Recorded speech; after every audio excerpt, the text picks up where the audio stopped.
If you find yourself struggling to get to the gym or maintain motivation, chances are you might be making one of these 5 mistakes.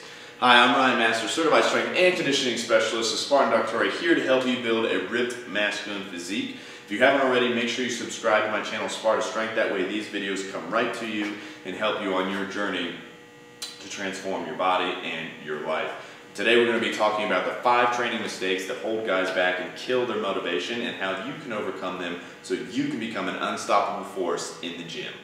Mistake number 1 is not measuring progress. And what I mean by that is a lot of guys will work out, go to the gym, lift, and all they do is look in the mirror or see how they feel after a couple of weeks of trying a new program.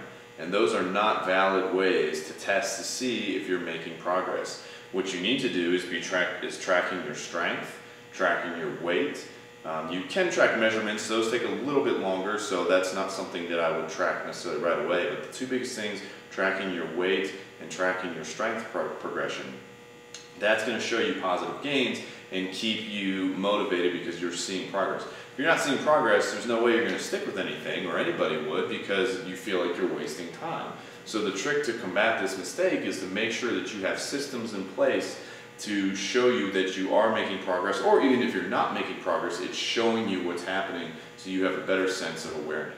And mistake number 2 is comparing yourself to other guys. Now this can be really tough, especially if you work out in a public gym, because anytime you go to the gym, there's always going to be 2 kinds of people there. There's going to be people that are bigger, more in shape, more ripped, more whatever than you, and people who are not. And that just never changes, in fact, in all areas of life, even outside of physical fitness. And so a lot of guys, especially newer guys, look at the big guys or the guys who are there and they're like, oh man, I'm nowhere near like that. I'm just, and they get demotivated. And you're not doing yourself any favors there. The only thing you should be comparing yourself against is yourself.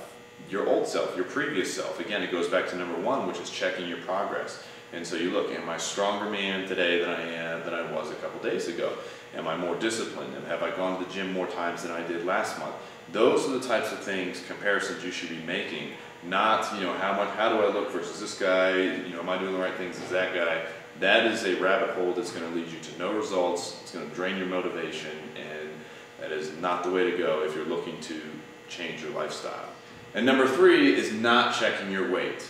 Okay, this is kind of goes in line with number 1, is where it's progression. We want to be making sure we're heading in the right direction, and checking your weight is a good baseline metric to do that. Now, it's not the only one, but it's something that we want to at least keep an eye on to see where it's going and see how you're doing. And if you're not doing that, and again, of course, you go to the gym a couple times, or some guy goes to the gym a couple times, works out, doesn't feel like he's any better, he hasn't checked his weight or any other measurements, so he doesn't see that he actually made progress, therefore he loses motivation and quits. That's not what we want for you. Number 4 is weighing yourself incorrectly. Now you ask yourself, well, how hard is it, right? I step on the scale and it tells me how much I weigh. Well, again, we want to, we want to eliminate any variables, and what you eat throughout the day is going to have a huge impact as far as, plus just how your body operates in terms of whether you retain water, retain food, etc. and so forth. And so a lot of guys make the mistake of weighing themselves either before they work out or after they work out. Both of those are bad times to weigh yourself. The best time to weigh yourself is in the morning, right after you wake up, go to the bathroom and weigh yourself right then. Now you have a consistent baseline that you can use to measure, and you know that you haven't been eating, or your fluid intake isn't affecting the scale. And when you do that, you get more of a baseline to see, okay, am I making progress or am I not? And one way to kind of streamline this so that you're able to track and see the progress is to use something like the VitaGoods Body Scale or Digital Body Analyzer. That's what I use. And the reason I use it is because I can step on the scale and then write everything down and then go back to the log, and look at it, but that's just a lot more work than necessary when you've got scales these days like this one, where you can step on it, it sends the weight right to your phone, it also sends the body fat to the phone, and you're good to go, and you're able to see if you're making progress. Now, is the body fat 100% accurate? No, in no scale like that's going to tell you 100% accuracy what your body fat is, but here's what it does. It gives you a baseline. So you're able to see, okay, is my body fat going up or is it going down? Again, that's what we want. We want to see that progress. If you're not changing your environment to see the progress or lack of progress, then you're not going to keep motivation, and that's why you're not able to stick with it. So it's not some kind of magic trick.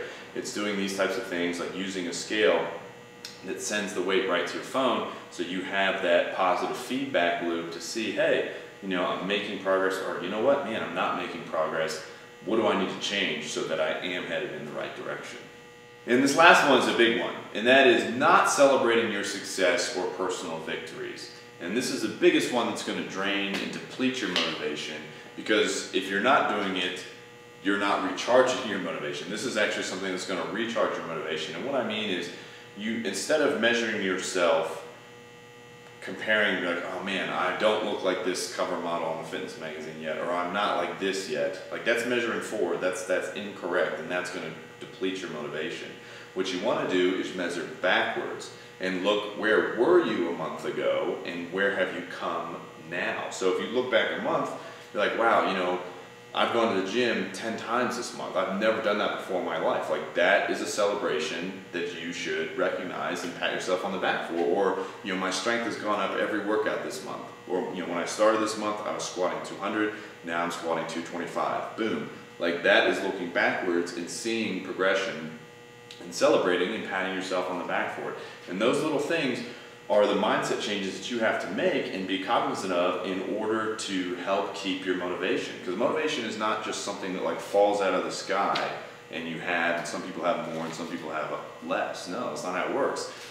It's by following and avoiding these 5 mistakes so that you're not getting your motivation drained. And then also for this 5th one, celebrating your, you know, looking back, not forward, looking back and celebrating the progression that you've made and using that as energy to deposit into your motivation bank.